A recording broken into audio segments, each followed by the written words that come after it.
It was a crisp, cold winter day on the island of Sodor. Snow lay thick on the ground. The engines were working extra hard.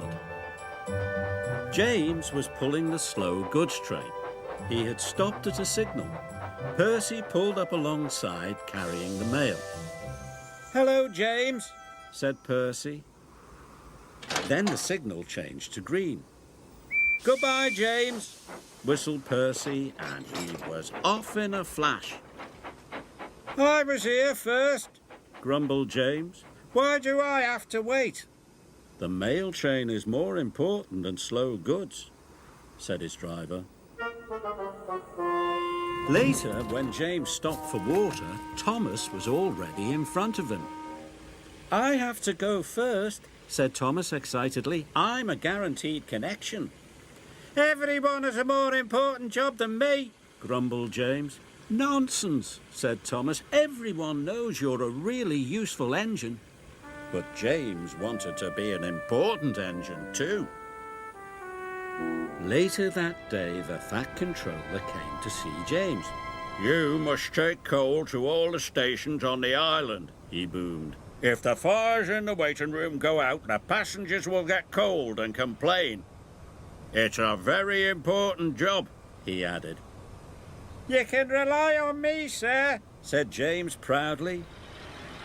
The Fat Controller left.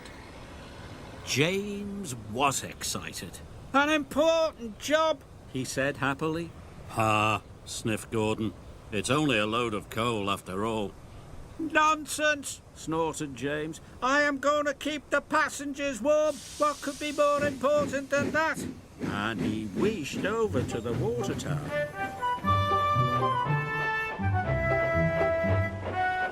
But there was a queue at the water tank. "Come on," he steamed impatiently. "I have an important job to do." "Wait your turn, bossy boiler," said Thomas. James felt too important to wait, so he didn't. James rushed to the coaling station. He met Edward waiting at a junction. Edward was looking bothered. He had too many jobs and was feeling puffed out. "Can you take these sleigh trucks to the quarry?" Edward asked. "Sorry, Edward, but I can't," puffed James. "I've got the most important job on the island." And he chuffed grandly away. James arrived at the coaling station. He buffered up to the coal trucks and was on his way.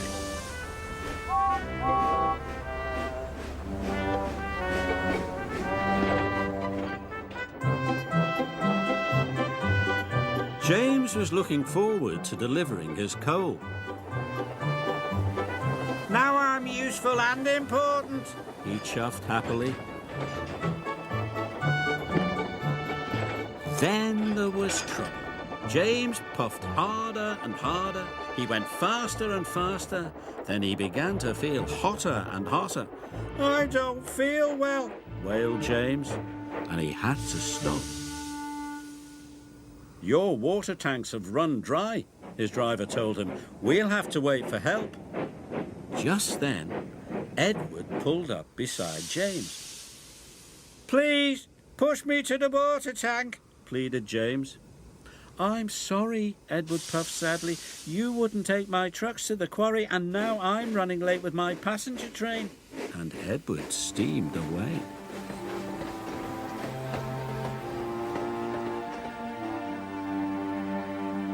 Edward stopped and told the signalman all about James. The signalman telephoned for help, and soon Salty was on his way. He pulled up alongside James. "Why didn't you fill up with water this morning, matey?" James told him about the queue at the water tank. "I've heard you were too busy to help Edward too," said Salty. "I was in a hurry," protested James. "Mine is the most important job on the island." "No job is more important than helping another engine," said Salty firmly. And deep down in his boiler, James knew Salty was right. Thanks to Salty, James's water tank was soon filled and he was well on his way. He knew he had to make up for lost time.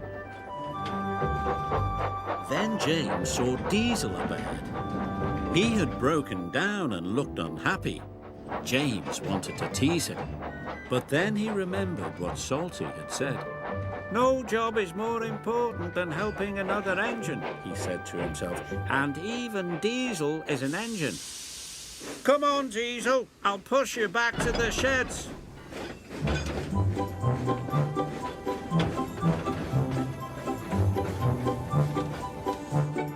Pushing Diesel and pulling trucks was hard work.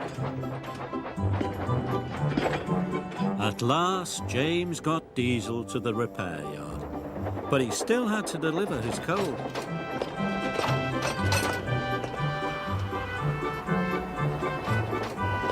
The wind blew, and it was getting colder by the minute. James steamed all over the island, delivering coal to the station waiting rooms. Everyone was pleased to see James. Thanks to him, they were all kept toasty warm. The next morning, the Fat Controller came to see James. He knew all about Edward's trucks and James running out of water. "I'm sorry, sir," said James. "I put my own job first." "But you did learn your lesson and you helped Diesel," the Fat Controller boomed cheerfully. "And you delivered your coal on time. You, James, are a really useful engine." James nearly burst with pride. "Thank you, sir," he said. Being really useful was better than feeling important.